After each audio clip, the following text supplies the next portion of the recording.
Hello and welcome to the Leading Communities podcast, brought to you by Aspire for You CIC, Ideal Directions Marketing, and hosted by That's All Media CIC. This podcast has been put together to help community leaders learn from proven leaders from proven organisations. My name's Marianne Delaney and I'll be your host. In today's episode, we'll be talking about leading through arts. And with me in the studio, I have Richard Hayhow, founder of the Open Theatre Company. Hi, Richard. How are you doing? I'm fine, thanks. Good. Thanks for joining us. That's okay. Would you like to tell us a bit more about yourself and the company? Yes. So I've been running Open Theatre for about 30 years now. In fact, we've got a big celebration next year because we've decided to take a whole year to celebrate the 30 years rather than just do it on one day, partly because I can't remember when I started running it, which day of the week or which day of the month. When I first started, we were doing all sorts of work with different kinds of community groups, but slowly focused in on working with people with learning disabilities. And now the whole thrust of our work is about people with learning disabilities. So we work in a whole range of special schools across Birmingham and Coventry, and we support those young people when they leave school and in their aspirations for what they might want to achieve.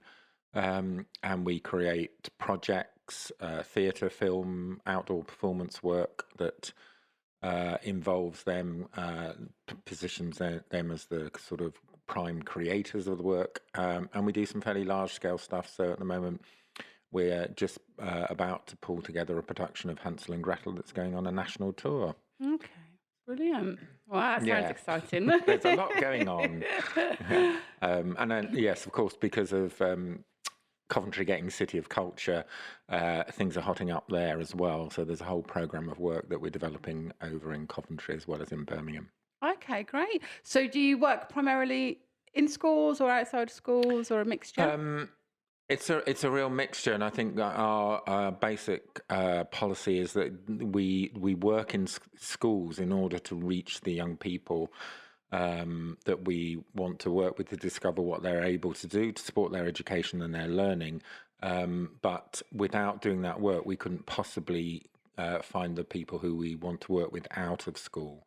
So it's a really connected process, and what we say is that we aim to work with young people with learning disabilities from the age of 5 to 25 and beyond, but we also aim to work with the same young people from 5 to 25 and beyond. So some of the young people who are working with us now, we have known for 20 years. Wow. Okay. So you've been watching people grow up basically and flourish. Absolutely. And we've been learning through that process because we don't know all the answers about how to support those young people, but by working with them consistently over a long period of time, we have learned more and more about how to do that effectively and what's right for them and what's right for each one as an individual. So we don't do a kind of formal training course because it's not tailor-made, it's not suited to individual needs. So we try and support people individually as much as possible rather than as kind of just do that more sort of formal stuff.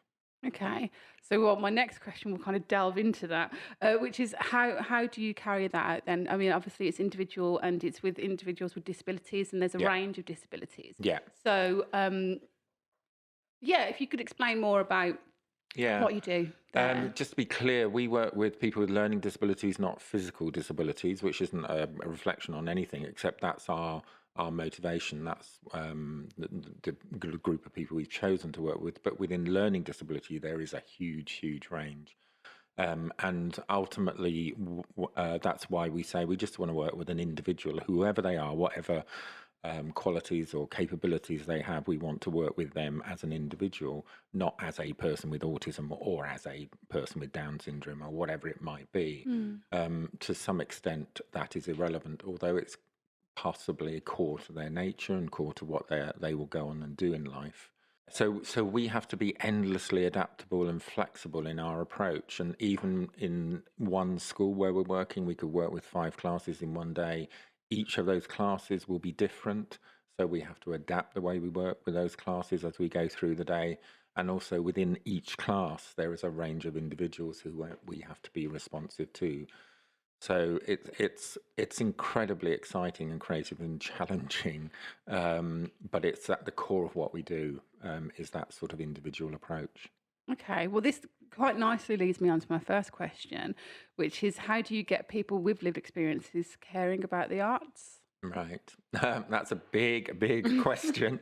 I think you have to start where they're at and don't not go in with any assumptions about whether they'll like what you're doing or not. You just go in the room and you be yourself, and you start to do something, and then you respond to the way they're interacting with what you're doing, so that you're never predicting what a young person might get out of what you're doing, what they might enjoy about it or what they won't enjoy about it. So you take time over it all, and I think what's really important for us is that we don't go in and think, oh, let's do a big project with you. We just go in and we just find out who you are, what you want to do, and slowly over time begin to discover what it is that we can do together in terms of a project, if that's what we end up doing. So we don't predict stuff, and we certainly don't go in with any assumptions about what we might do in that sense. So it's a long journey, and it's a very respectful journey in that sense, and it's about enabling those young people we work with to discover what they might want to do rather than assuming it. Okay, that's a nice approach. So it's very much about a listening exercise, Yeah. and everybody kind of being involved in that at Yeah. the same time. Yeah. So that does sound very challenging. It is, but I think that it's just worth saying that our basic core practice is non-verbal physical theatre. So it's not about sitting around and talking about what we might do. It's about getting up and doing some things together that's not filtered necessarily through words, but through interaction and connection and communication, in all sorts of ways beyond words, that enables us to discover each other in the process and discover what we might do together. So it's definitely not about sitting down and talking about what we might do. Okay. So the lived experience of what we do is the most important thing. Right. So for me, someone who possibly haven't seen what you do, Yeah.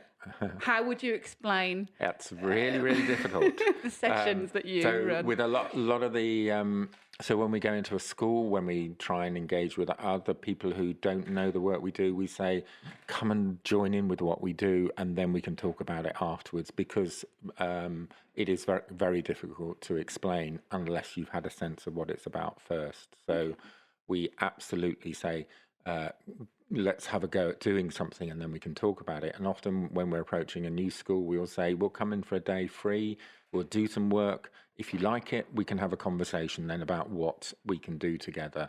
So it's absolutely not about talking about it first. So I'm resisting telling you what it's about on that basis, because I'll probably flounder a little bit and you'll be going, I don't quite get what you mean. And that's not for being obtuse. It's simply because you have to experience it in order to understand it first. Well, I think that's fascinating, and I think actually that's a good exercise for people to carry out, considering that the podcast is about helping people from communities learn more.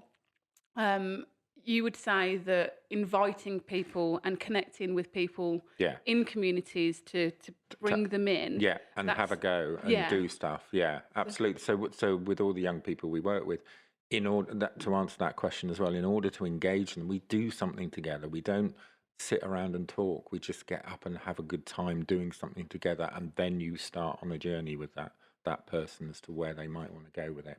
Okay. I like the elusiveness of it, because it kind of, it's appealing. It's just the way that you kind of manage that, I suppose, to a degree.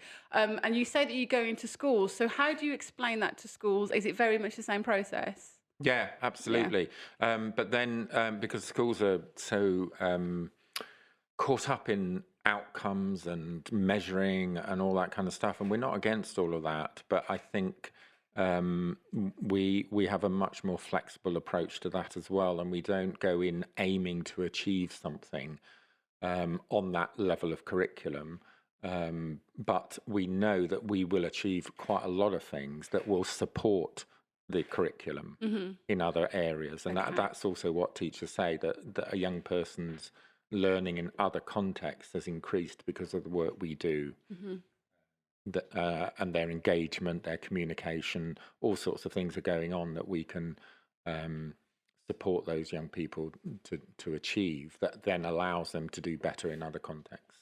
So it doesn't fall in line with, you know, schools' measurements in that degree, but it will do social impact wise. Is that? Yeah, although this is a really interesting discussion, because we've just been in the school where they made the momentous decision to actually understand education as the means to equip young people for the rest of their lives. And you go, absolutely, that's what education is about. It's not necessarily in this context particularly about learning facts and figures. It's not learning maths or English. It's about learning.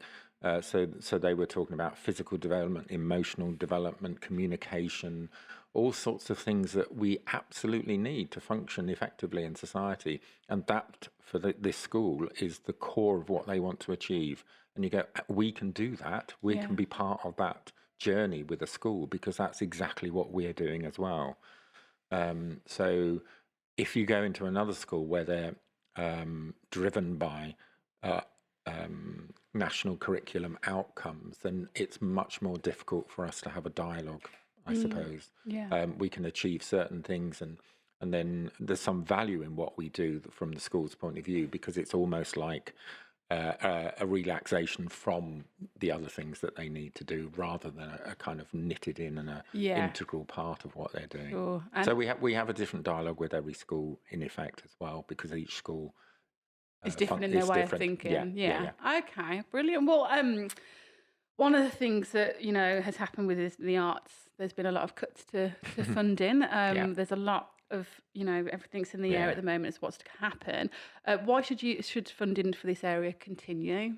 Because it's needed. I think it's interesting times in all sorts of ways, not just about what's happened recently, but in terms of diversity and inclusion, we've started to crack pretty well every part of diversity and inclusion except learning disability. So over the past 30 years, which is what I can reflect on, I've seen massive changes in that. I mean, no way are we there with all of that stuff, but people are still absolutely puzzled by learning disability and how to incorporate people with learning disabilities in all sorts of roles in society, and to do all sorts of things and achieve things, and how to relate to people with learning disabilities. So finally, what I feel is that there's a recognition that people who know what they're doing in this field are needed in order to support other people who want to do that. So we work in partnership with a whole range of arts organisations across both cities to support them in their work with people with learning disabilities.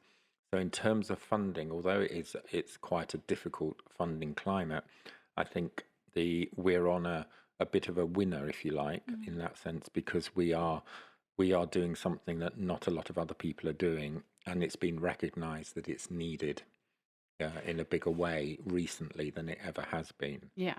So I remain fairly hopeful that we can carry on bringing in funding over the coming years to help us achieve what we want to achieve.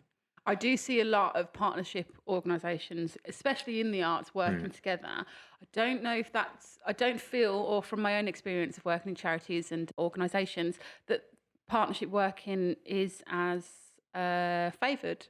Do you think that the arts stands out more in that way? As work in terms of working in partnership? To some extent, yes, although I think the funding climate forces arts organisations to be very competitive, and so there is a reluctance to work in partnership for fear of losing funding, or maybe because you have different aims and ambitions and so on. And I think there is some partnership, but it's not necessarily as strong as it can be. But one of our fundamental arguments is that we cannot achieve for any one young person what they could achieve on our own. We have to work in partnership. And some of the best examples of what some of the young people we have worked with over the years have achieved is because they've worked with many other organisations as well as us. Yeah. And the big thing about Coventry at the moment that we're trying to push is how does the city provide for the cultural opportunities for the young people with learning disabilities in that city, not how does any one organisation do it. So the opportunity with City of Culture is to say, we can bring the whole city together in this and look at what are the opportunities. So it's not about, oh, we've done some work with people with learning disabilities. It's what are those young people's needs? How does this organisation help with that? How does that organisation? And that free flowing between organisations that enables those young people to get the breadth of experience and just being involved in so many different things, which is what most of us want naturally, but we have denied the young people we're talking about in terms of opportunity. We don't see it of a value that they do more than one thing. Maybe we're out of school or whatever, but we're saying, no, we need them out there everywhere doing everything. Okay. So if you hear from a young person that they've been working with a particular organisation, how do you start those conversations with the organisation that young person has discussed? Is there kind of a network that you're a part of, or is it literally from the mouths of the people that you're working with, and then you go from that? Well, it's both. I mean, it's kind of if you work in the schools, you get to know a lot of the young people, and then if you work with the arts organisation, you get to know who's working with those arts organisations. So talking to the young person and supporting them in what they want to achieve or setting up opportunities for them. But it's also making sure that everyone knows what you're doing as well. So you're not seen as operating in isolation. So the networking and the connections are really, really important. So we try and network as much as possible and encourage conversations between organisations about what they're doing, and just kind of open that all up so that they're aware that a young person's journey can involve them, but also can involve lots of other things as well. And that's not a problem. That's actually amazing. So when a young person that we're working with goes off and does something somewhere else, that's a big celebration for us. Yeah. It's not going, oh, come back and work with us. Where have you gone? Yeah, sure. It's actually really exciting when someone else, one of our young people work somewhere else. So there's a young man who worked with us. He's now working at the Rep backstage, and I haven't seen him for a while, and that's great because he's got a job and he's doing something. Yeah, that's great. So I mean, as you were saying earlier, and from what I kind of took on, that you've been working with people from 5 to 25. So it's great to see that transition and see people disappearing for good reason. And that's a kind of value for us in the arts, is that it's not about it's about the art, but it's also about the person as well. And the more you get to know people, the more you want to just carry on working with them and help them get where they want to get. So how do you see, well, I mean, I'm kind of like freeballing here. So how do you, it's very difficult to actually say as well, considering the latest developments and events. How do you see the arts people working together and people that have come through you? What kind of opportunities do you see that are opening up for them in adulthood? That's a difficult question because we're on a 10-year journey, 15-year journey to open up all those opportunities. Because I mean, we at one stage we were thinking, why are we doing all this schools work? Because we're saying to these young people implicitly, the world is a more interesting, richer place for you to be in than it really is, because we're opening up the possibility of what they could do. And then if the world doesn't, or the society out there doesn't meet those aspirations, then they're going to have a big letdown when they leave school, because those opportunities aren't there. So that's basically why we started working with other organisations to say, you need to be providing these opportunities. But that journey is a long, long process, and hopefully things are moving quicker than they have been moving, and people are more aware of the need to change the ways they work, because this isn't just about inclusion. It's not about making sure the young people we work with are included in what's going on. It's actually about arts organisations changing the way they go about doing stuff in order to become inclusive. And for us, what's really important is the core of that inclusivity is about learning how to work with people with learning disabilities and then bring other people into that. That's the inclusion for us. Okay. It's not the other way around, if that's clear. Yeah, no, it is. So that could be an issue. Yeah. So this, again, the next question is, what are the issues for you as an arts leader and how do you overcome them? So I'm assuming the answer might be kind of free Yeah, I mean, I wouldn't frame them as issues in that sense. I'd say these are the things that we're living with. They're the things that are current at the moment and the things that challenge us to completely rethink all sorts of things. So with Hansel and Gretel, which we're taking on the national tour, yeah, it's really important that there are 5 professional performers in that with learning disabilities, and it's a family show, so it appeals to ordinary theatre, whatever an ordinary theatre goer is, I don't know. It appeals to a family audience who want to just go and see a good piece of theatre, and then maybe at the end of it there's some recognition that, oh wow, those were people with learning disabilities who did that. That's amazing. But that's a one-off thing. So with all the venues, and this is a big challenge for us, with all those 12, 13 venues that we're performing at, we are offering to them the possibility of engaging with what they do, training, mentoring, supporting those venues to do similar work themselves in the long term, because then you're embedding what you're doing much more fully. Rather than just going, oh, we've got a great show, isn't it amazing that we've got 5 performers who are pretty good at what they do. Yeah, that's great, but there's a much longer term ambition than this, which is how do you enable all, so if we go to Hull, how do you enable people with learning disabilities in Hull to have the same opportunities that we've provided here? Yeah. So those are the sort of puzzles, I suppose, that we've got at the moment. And it depends on the climate and who's around to help support that as well. Yeah, absolutely. Yeah. So what would your advice be to people who at the moment are at the beginning of their kind of arts organisation journey?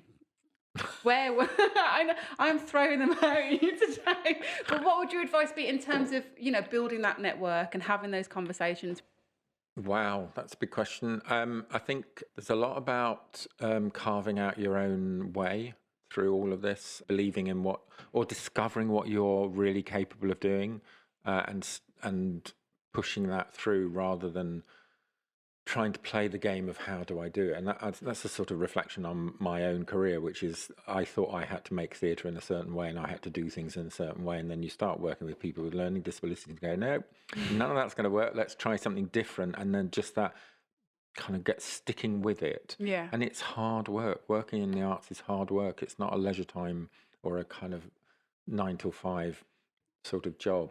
So you have to have a certain mindset, I think, to survive in this world. The networking thing is really important, but for me, that networking process has only come about maybe in the past 5, 6, 7 years, where as a result of the recognition that what I was doing was sort of in a box over there somewhere, and wasn't central to what was going on in other aspects of culture, you just start really realizing I've got to be talking to people. I've got to get out there and share what I'm doing, share what the company's doing, and mostly get the young people I'm working with out there. I ran a theatre company called The Shysters for 14 years, and we were Arts Council funded, and we created plays that toured around the country. And then one day the Arts Council decided they didn't want to fund us anymore at that stage. This was like in 2011, and the company folded, and the actors we were working with are now no longer acting. They're just they're doing other sorts of stuff. It was then I thought, what was the point of those 14 years? Because those young people who were, by the time we finished working with them in their 30s, they had no futures. Even though we'd done some great stuff, they had no future because they weren't part of society. They were almost like, as I said, a small group of people somewhere else doing good work. And then when our funding collapsed, everything collapsed. So that absolutely made me rethink how we go about stuff. So the more people are freed up from dependency on us to be able to do stuff in all sorts of other ways, the better it is. So I don't know if that answered the question. Well, yeah, on a bit of one. It did. Well, the thing is, you went into a lot, and it kind of made me think. Obviously, there is a reliance on funding. I know that you're doing, and the mindset of what you were saying. There's always going to be challenges, and it's like if you are starting off, I suppose it's just kind of rolling with the punches, and if you're passionate about something, just trying to keep navigating through the tough times. But I think that a rider to that also though is believe in what you can do, but also interact with other people and learn from them as well. And I think there's a little bit about this is my thing and this is all I do, and I'm going to push that. For me, what's most important is to discover more and more about what you can do by working with other people. By having that sort of, and when I say dialogue, I don't necessarily mean conversation and words, but having a kind of interaction with other people that enables you to discover more about what you can do. So don't be set in your ways. But be open to change. Well, I was just about to say that. Be open, absolutely. Open and that theatre, nice. So that's something that links in a lot through these discussions that we have actually, and it's very much about authenticity and developing yourself. It's always something that we come back to, and that's why these conversations are fascinating, because we are kind of, in the world, there's a lot of things that are thrown at us, and she's saying strict structures and you're supposed to do this, that and the other. But actually, when you get involved with it, it's not about that. And peeling back those layers is something that is a process to go through, I suppose. So anybody who's considering doing something that you would be doing, just keep pushing through. Sort of believe in yourself, but or believe in what you might be able to do in the future. Not, I suppose it's the sort of rebel in me that says, don't do what everyone else does. Don't kind of go along with stuff that you don't connect with, and that's for me was the biggest lesson. One of the biggest lessons. That's where it's hard, though, isn't it? To kind of disconnect to a degree, because if you feel like you're probably losing opportunities, but actually, really, you're gaining others. So just because that seems like the norm doesn't necessarily mean. I suppose to work out that in advance. I think in hindsight you can look back and go, well, thank God I didn't do that, even though I wanted to at the time, because I know it wouldn't have worked out now. But I cheerfully say that I've never got a job that I applied for, and I'm really grateful now because I've discovered what I really want to do. And that's a reflection of when I went for a job, it's because I thought it was what I wanted to do, and I thought I would want to work within other people's ways of doing things. And when I got to the interview, it was obvious that no, this ain't going to work because we don't connect. But you have to go through that process, I think, sometimes to get to that point of realization that you discover your own strength in that sense. Okay, absolutely. Well, I hope what you say gives strength to people when they're at that kind of moment of not really being sure and just I think it's far more difficult to do that these days than when I was younger. I think there was a certain freedom that you had to explore. I don't know whether that freedom still exists. I don't know. Oh, that's big. It is. That's not going there. I know. I was like, what do I say now? That's open to question, but I just think there's more pressures on people these days to do things in certain ways. And I suppose just to have a bit of a rant, the normalisation of society that I've seen over the past 30, 40 years, where we are so constrained by the norm of what we should do, how we should behave, what's right and wrong. I just, and that's down to measurements and outcomes and all of that stuff that goes on. And some of that is very well intentioned, I think, but it absolutely constricts. And even today I was listening to someone on the radio talking about if you're just a little bit different, it's really difficult in the society today to function. And he was talking about the fact he was a bit of a geek and likes biology, and he was went into a forest and found a fox's skull and sort of itemized every detail of the fox's skeleton. And he was thought of as odd. Now, we work with people who are seen as very odd in that sense. So their chances of surviving in this really normal world is much more extreme. So our catchphrase is doing difference differently, because we just want to promote difference in every possible different way, and to celebrate difference and not rail against the norm in that sense. And that's really important for us, to look for difference, to seek it out, to find it in every single person. What makes you different is far more interesting than what makes you like me. Yeah. Okay. Brilliant. Wow.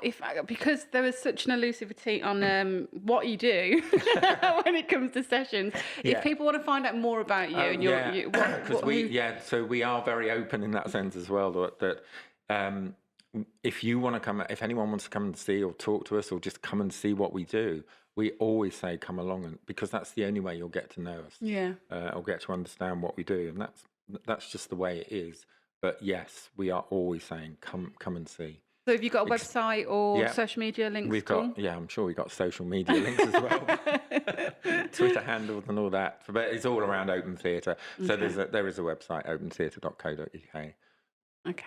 And I know that you're doing, so because we were discussing funding earlier, you said from a learning curve of, you're losing funding. You're doing a fundraiser at the moment, and yes, we're calling it a 30 by 30 fundraising campaign. So we're looking to raise. This is the first part of it. That 30 people raise £300 for us within 30 days. I don't know if that's achievable, but there are lots. We will be doing a lot of fundraising events over the next year. But that's partly to say, we've been around 30 years. That's a long time. Yeah. Let's look back on what we've done and kind of go sort of celebrate that. But also, where's the next 30 years going? Yeah. So it's how do we catapult ourselves into the next 30 years?